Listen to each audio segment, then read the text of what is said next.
युक्त था। मुचुकुंद की नगरी में रहने वाला एक सोम शर्मा नाम का ब्राह्मण है एक बार तीर्थ यात्रा पर निकला और उन्होंने शोभन को देख करके उसको पहचान लिया। वह समझ गया कि तो राजा का जमाई शोभन है।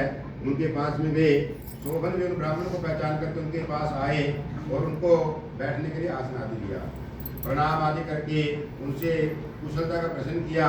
ब्राह्मण कहने लगा कि राजा मुकुचंद और अपनी पत्नी, उनकी जो पत्नी तथा पुत्री आदि सभी कुशल पूर्वक हैं, नगर में सभी प्रकार से कुशल है, लेकिन राजन हमें यह बड़ा आश्चर्य हो रहा है कि आपको ये सारे सुखोपभोग कैसे प्राप्त हुए। आप अपना वृत्तांत बताइए। ऐसा सुंदर नगर है जो पहले न कभी देखा न कभी सुना गया, उसको तुमने कैसे प्राप्त किया। तब शोभन कहने लगा कि कार्तिक मास की जो कृष्ण पक्ष की एकादशी होती है, रमा एकादशी, उसका मेरे द्वारा एक बार अनायासी व्रत हो गया, जिसके फल में मैंने इस नगर को प्राप्त किया है। लेकिन यह जो मेरा नगर है ये अस्थिर है, यह स्थिर हो जाए कोई ऐसा उपाय कीजिए। तो ब्राह्मण कहने लगे कि राजन यह स्थिर क्यों नहीं है और कैसे स्थिर हो सकता है, आप बताएं, मैं अवश्य ही ऐसा कोई उपाय करूंगा। मेरी इस बात को आप मिथ्या न समझो। शोभन कहने लगा मयैतद्विहितं चित्त श्रद्धाहीनं व्रतोत्तमं तेन धूम मन्ये ध्रुवं भवति तच्छृणु। राजू कहने लगा कि मैंने इस व्रत को श्रद्धा से रहित होकर किया था, इसलिए यह अस्थिर है। यदि आप जो राजा की पुत्री है, मेरी पत्नी है चंद्रभागा, उसको यह सब बताएं तो वह उसको इस नगर को स्थिर कर सकती है।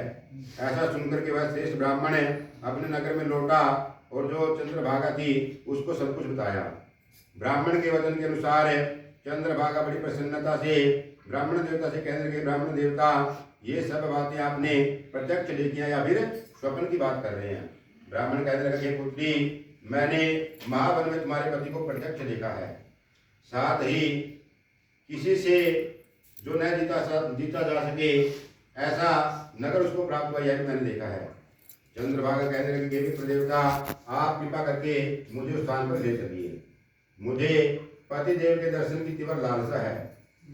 मैं अपने किए हुए पुण्य से उस नगर को अवश्य ही स्थिर बना दूंगी।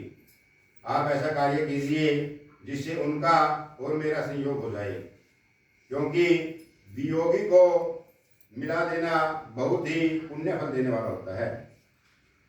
वह ब्राह्मण सोम शर्मा भी चंद्रभागा को लेकर के मंदराचल पर्वत के समीप वामदेव ऋषि के आश्रम पर गए। वामदेव जी ने सारी बातें सुनकर वेद मंत्रों के उच्चारण से चंद्रभागा का अभिषेक किया। इसके पश्चात ऋषि के उच्चारित मंत्र के प्रभाव और एकादशी के व्रत के प्रभाव से चंद्रभागा का दिव्य देह की प्राप्ति हो गई और परम गति की उसको प्राप्ति हुई। इसके बाद बड़ी प्रसन्नता के साथ अपने पति के निकट गई। अपनी प्रिय पत्नी को आया देख करके शोभन बड़ा प्रसन्न हुआ और उसको बुला करके अपनी दाहिनी तरफ बिठा लिया। चंद्रभागा कहने लगे, प्राणनाथ, आप मेरे पुण्य को ग्रहण कीजिए। अपने पिता के घर में जब मैं 8 वर्ष की थी, उस समय से मैं सदा ही विधि पूर्वक श्रद्धा विश्वास के साथ एकादशी का व्रत कर रही हूँ। इस पुण्य के प्रताप से आपको यह आपका जो नगर है यह स्थिर हो जाएगा और समस्त कर्मों से युक्त होकर के प्रजा के अंत तक यह स्थित रहेगा।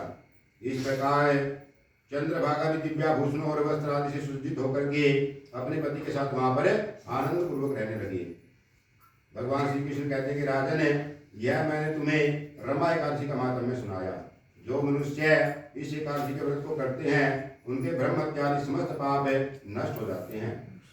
कृष्ण पक्ष और शुक्ल पक्ष दोनों ही एकादशियां समान होती हैं, इनमें कोई भी भेदभाव नहीं करना चाहिए और दोनों ही मनुष्य को समान फल देने वाले हैं। जो मनुष्य इस एकादशी के महात्म्य को पढ़ता है, श्रवण करता है, उसको भी इसके व्रत के फल की प्राप्ति हो जाती है। श्री नारायण भगवान की जय। कृष्ण गोविंद हरे मुरारी, हे नाथ नारायण वासुदेवा, श्री कृष्ण गोविंद हरे मुरारी, हे नाथ नारायण वासुदेवा।